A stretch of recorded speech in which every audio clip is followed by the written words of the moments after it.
네, 하루간 경제 뉴스를 종합하는 시간 경제온입니다. 이 반도체 핵심 원자재의 중국 수입 의존도가 1년 전보다 더 높아진 걸로 확인됐습니다.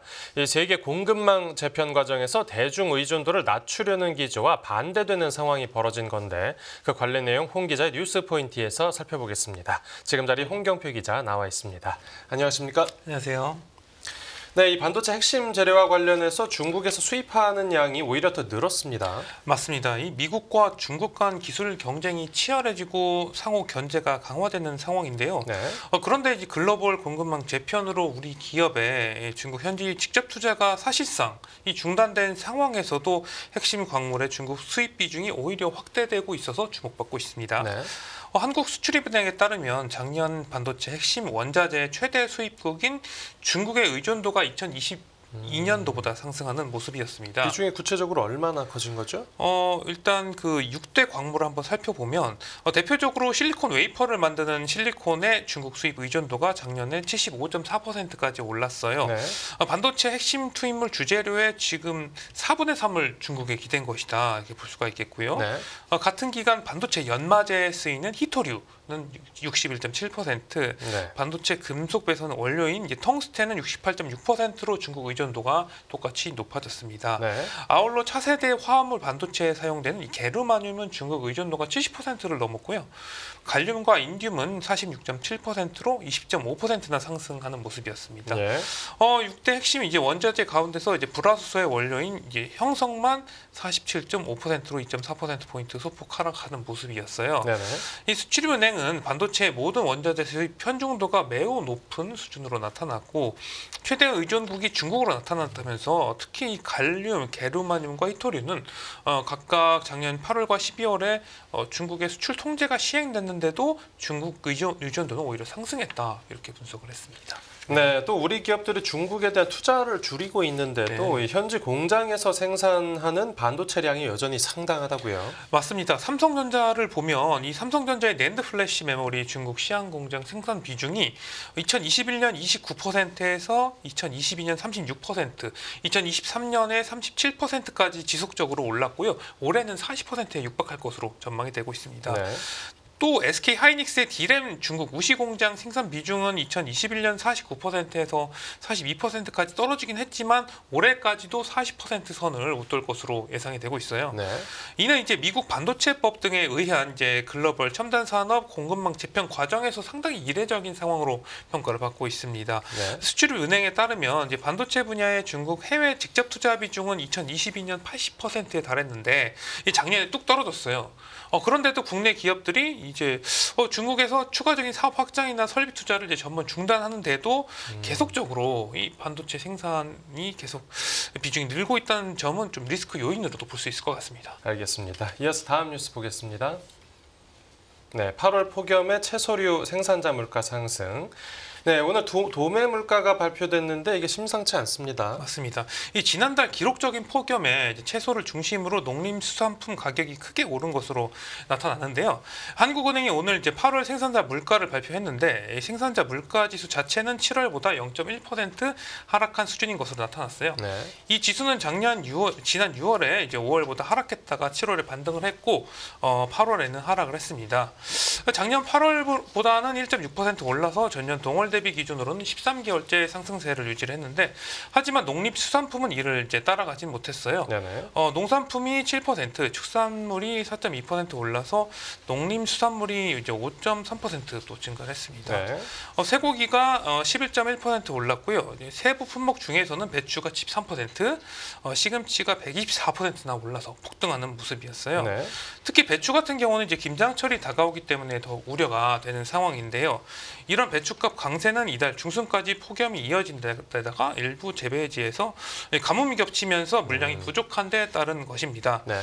이 한국은행은 8월에 이제 폭염 영향으로 채소 가격이 많이 올랐다면서 다만 핵과일이 출하가 되면서 과일 가격은 안정되는 모습을 보였다. 그렇게 밝혔습니다. 네, 또 정부에서는 뭐 배추를 수입하겠다 이런 발표도 했는데 이 농산물 외에 뭐 다른 품목들은 어떻게 나왔습니까? 전력가스, 수도 및 폐기물도 주택용 도시가스 가격이 이제 7.3% 오르면서 1.2% 상승을 했고요. 네. 이 반면에 공산품은 이제 국제 유가 등 원자재 가격 하락 때문에 석탄 및 석유 제품이 4% 떨어졌고 1차 금속 제품이 1.5% 하락하면서 0.8% 낮아졌습니다. 이 서비스업은 금융 및 보험 서비스가 이제 1.3% 떨어졌지만 운송 서비스업이 0.4% 오르는 등 등락이 엇갈리면서 전월 수준을 유지했고요. 네. 수입품까지 포함해서 가격 변동을 측정한 이제 국내 공급 물가지수 같은 경우는 7월보다 0.5% 하락해서 전반적으로 안정되는 모습을 나타냈습니다. 네, 이렇게 소비자 물가까지 오르면 만약 한국은행이 금리를 못 내리는 거 아닙니까? 그러게요. 뭐 소비자 물가도 좀 추이를 보고 근데 이제 중요한 거는 한국은행 같은 경우는 물가는 어느 정도 안정됐다고 보기는 했는데 앞으로 또 물가 추이는 또 지켜봐야 될 것 같고요. 일단은 뭐 한국은행이 주요 이제 금리 지표로 보는 게 주택 가격도 좀 주요 좀 보고 있기 때문에 주택 가격 추세도 좀 앞으로 눈여겨봐야 될 것 같습니다. 네, 알겠습니다. 네, 다음 뉴스 보겠습니다. 네, 월가 테슬라 3분기 인도량 호실적 전망.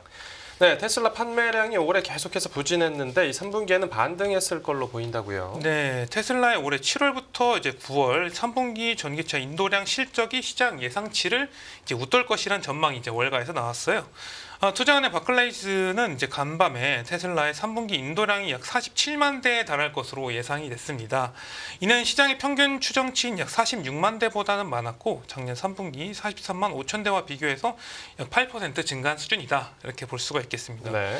앞서 테슬라는 올해 1분기 38만 6천 대를 2분기에는 이제 44만 3천 대를 인도해서 2분기 연속으로 작년 동기 대비 감소한 실적을 기록한 바가 있어요.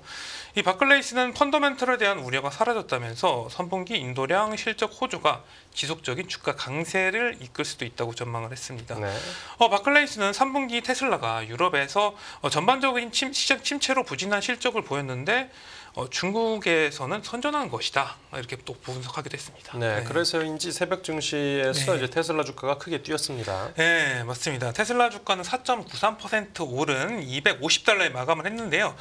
이는 이제 지난 7월 22일 종가인 이제 252.52달러 이후에 약 2달 만에 가장 높은 수준으로 연중 주가 수익률로 또 이제 플러스로 바뀌었어요. 네네. 테슬라 주가는 지난 18일에 이제 미국 연방준비제도의 기준금리 인하 이후에 19일에 7.4% 급등했다가 20일에는 2.3% 하락한 바 있는데 이번에 오르면서 또 상승 추세의 어떤 발판을 마련한 것으로도 분석되고 있습니다. 네, 그래서 오늘 뭐 국내 배터리 같은 A 관련주들도 크게 올랐고요. 네, 맞습니다. 이 테슬라 판매 실적이 나오기까지 한 일주일 정도 남았죠. 네, 이 테슬라는 이제 오는 10월 2일경에 실제로 3분기 인도량 실적을 발표할 예정인데 뭐 아까 말씀드린 대로 시장 예상치를 뛰어넘는 인도량을 보일 것으로는 전망이 되는데 이 예상보다 더 잘 나온다고 하면은 좀 더 주가에 긍정적인 영향을 줄 수 있을 것으로 보이고요. 네. 아울러 테슬라는 오는 10월 10일 자율주행 이제 기술을 적용한 로봇 무인 택시 사업 계획도 공개를 합니다.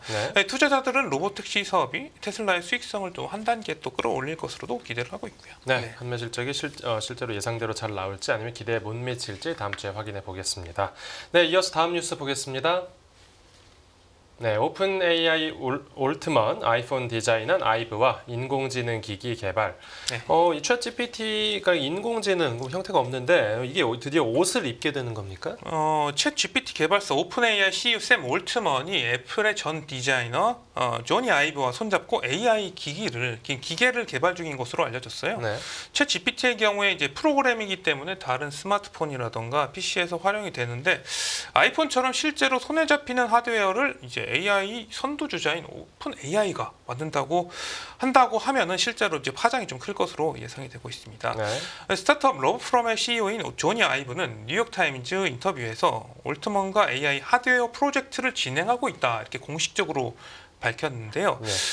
뉴욕타임즈는 이들이 생성한 AI가 어떻게 새로운 컴퓨팅 기기에 적용돼야 하는지에 대해서 이야기를 나눴다 이렇게 전했습니다. 네. 아이브와 올트먼은 이번 프로젝트를 위해서 올해 말까지 10억 달러의 투자금을 유치할 것으로 알려졌어요. 당초 손정희 일본 소프트뱅크 회장이 이 자금의 대부분을 지원하는 것으로 전해지긴 했는데 이에 대해서 구체적으로 아이브가 언급하지는 않았고요. 네. 이 아이브라는 사람이 애플에서 뭐 어떤 제품들을 디자인했습니까? 나타냈습니까?